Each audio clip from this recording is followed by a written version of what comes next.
Now I'm in Shenton Park, I think it is, and the street in front of us is going to be turned into a safe, active street sometime between now and April 2025. Work was supposed to start in June. I think this is part of it here. What I want to show is just something interesting with the way they've built out these curbs. So a couple of months ago there were workers down here. You can see the fresh concrete on each corner of the intersection.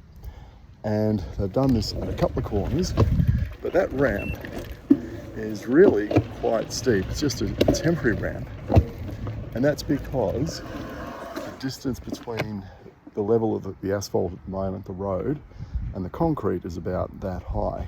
So they've put in a ramp that's it's kind of like a 45-degree slope. Now, why have they done that? Well, I think the answer is pretty simple. What they're going to do as part of building this out as a safe, active street is all these intersections are going to be pillows or cushions or whatever you want to call it. So they're going to have a raised, it's not going to be a flat intersection, it's going to be raised that much or so, I guess.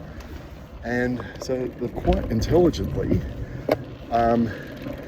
built the concrete pad here to a height that it's going to match that pad.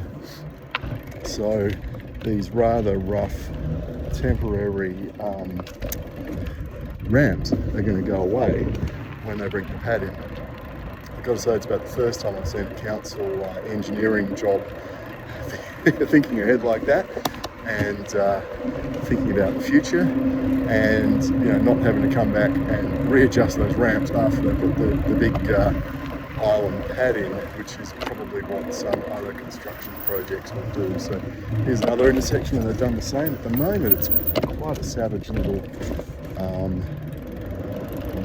thing going across those ramps. So look, it would certainly be better if they pushed the ramps, made the ramps a bit longer, so the slope was more like that rather than that. But hey, what can we do? I'm going to stop here at the Subiaco Post, pick up a free newspaper, and see what they're complaining about this week. Now, since recording that, I've had a bit of a rethink, and I really think the council needs to send a crew back there with a couple of wheelbarrows full of asphalt and smooth out those temporary ramps, or I guess extend them to reduce the slope. Why is that? Well, I was riding home and I was thinking, yeah, we really had problems when the kids were young and they were in a stroller and the stroller had small wheels, and it was always a problem getting it over or up really steep ramps like that at pram ramps or curbs. Then when the kids got a bit older and they got onto their first bikes, you got to remember kids' bikes have quite small diameter wheels. They're not 29-inch mountain bike wheels, for instance.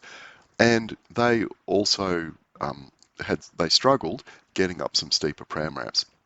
And there were a couple of occasions when we were crossing the road and the kids were in front of me, and one of them, the youngest, would hit a ramp like that, like a really steep ramp, and the bike would just come to a complete stop and they'd fall over sideways onto the road. And thankfully they weren't hurt, but that's the kind of thing that can happen when you've got a ramp that's just way too steep. Now, of course, the other thing you've got these days is scooters, electric scooters in particular.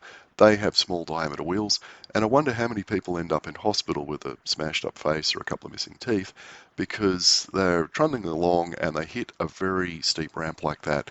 The scooter comes to an abrupt halt, they go flying over the handlebars and face plant on the footpath. Not very pleasant, I would say. Now, of course, we've also got an aging population, and they need to get around with wheelie walkers or Zimmer frames or whatever you like, or some sort of mobility scooter. Now, there are some mobility scooters with great big wheels that look like off-road four-wheel drives, but at the other end of the spectrum, there's these small, lightweight, low-powered scooters that have small diameter wheels. And I'm just going to link to a bit of Dashcams Australia footage that was put up recently, where a bloke was driving along and he had to stop his car and get out and help an elderly gentleman get his scooter up a pram ramp. I mean, this is the kind of thing that can happen when you've got ramps that are just way too steep, and it's worth just having a look at the footage to see the kind of struggles the elderly have. They don't have the strength in their legs or their arms anymore.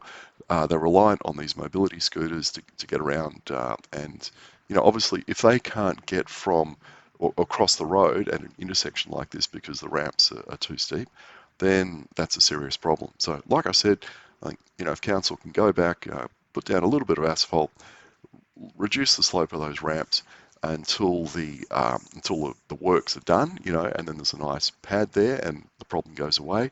But in the interim, yeah, there's a problem.